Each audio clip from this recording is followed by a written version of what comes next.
আসসালামু আলাইকুম। আজকে আমি রান্না করব খুবই মজার, ক্রিমি, টেস্টি, খুবই মজাদার একটা চিকেনের রেসিপি। আর এই রেসিপিটা রান্না করার জন্য এখানে প্রথমে আমি কড়াইতে তেল গরম করে এর মধ্যে হলুদ লবণ মেখে আলুগুলোকে খুব ভালো করে ভেজে নিয়েছি। আলুগুলো যখন আমার খুব সুন্দরভাবে ভাজা হয়ে যাবে, আলুগুলোকে উঠিয়ে রাখবো।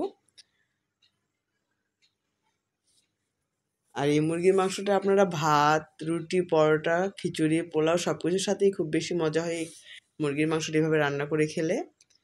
এখন আলুগুলো এই পর্যায়ে ভাজা হয়ে গিয়েছে। এখন আমি কড়াইয়ের তেলের মধ্যে সামান্য একটু কর্নফ্লাওয়ার দিয়ে নিচ্ছি। আর এখন এখানে মুরগির মাংসগুলো খুব ভালো করে ভেজে নেব।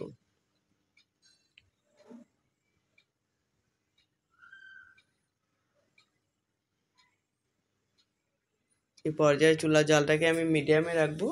আর খুব সুন্দর করে মুরগির মাংসগুলোকে ভেজে নিচ্ছি আমি। এখন নেড়ে চেড়ে মুরগির মাংসগুলো ভেজে নেওয়ার পালা আমার। এই তো মুরগির মাংসটা আমার খুব সুন্দর ভাজা ভাজা হয়ে গিয়েছে।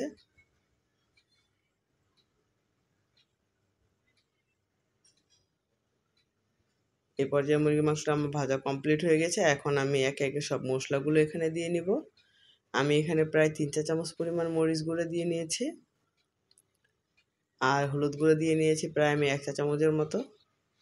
এখন মশলাটা খুব ভালো মতো আমি ভেজে নিচ্ছি, যাতে হলুদ আর মরিচের কাঁচা গন্ধটা না থাকে। খুব ভালো মতো ভাজতে হবে।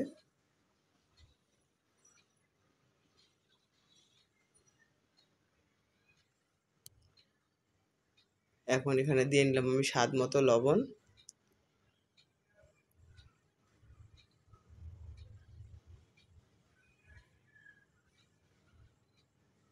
এটা যত বেশি ভাজা ভাজা হবে মাংসটা খেতে তত বেশি মজা হবে। আর এখানে কিছু গরম মশলা আমি দিয়ে নিলাম। এখানে কয়েকটা কালো এলাচ একটা, আর সাদা এলাচ 3টা, আর দারচিনির পরিমাণ প্রায় 1.5 ইঞ্চির মতো দারচিনি এখানে আমি দিয়ে নিলাম। এখন মাংসগুলো খুব ভালো মতো ভেজে নিচ্ছি আমি। আর এখানে আমি দিয়ে নিলাম প্রায় 1/2 চা চামচের একটু বেশি জিরা গুঁড়া। আর এখন আমি সবশেষে দিয়ে নিলাম আমি পরিমাণ মতো এখানে পানি। আমি এখানে গরম পানি দিয়েছি প্রায় 1 কাপের মতো। আর এখানে আমি একটা তেজপাতা দিয়ে নিলাম। এখন খুব ভালো মতো নেড়ে দিতে হবে।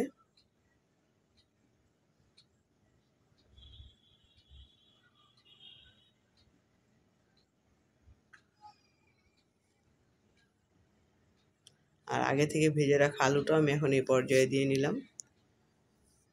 আর ঝোলের জন্য আমি আর 1/2 কাপ পানি দিয়ে নেব এখানে। আর আমি সবশেষে দিয়ে নিলাম আদা রসুন বাটা।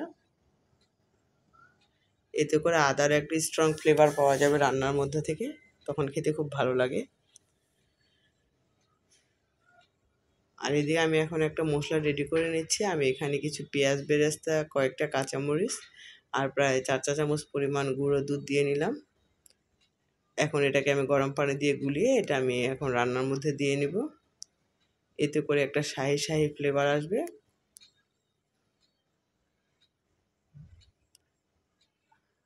এভাবে রান্না করলে মুরগির মাংসটার মধ্যে একটা ক্রিমি ক্রিমি ফ্লেভার আসে, খেতে খুবই ভালো হয়।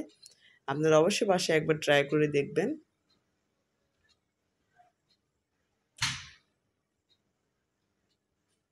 এই তো এ পর্যায়ে রান্না আমার শেষ।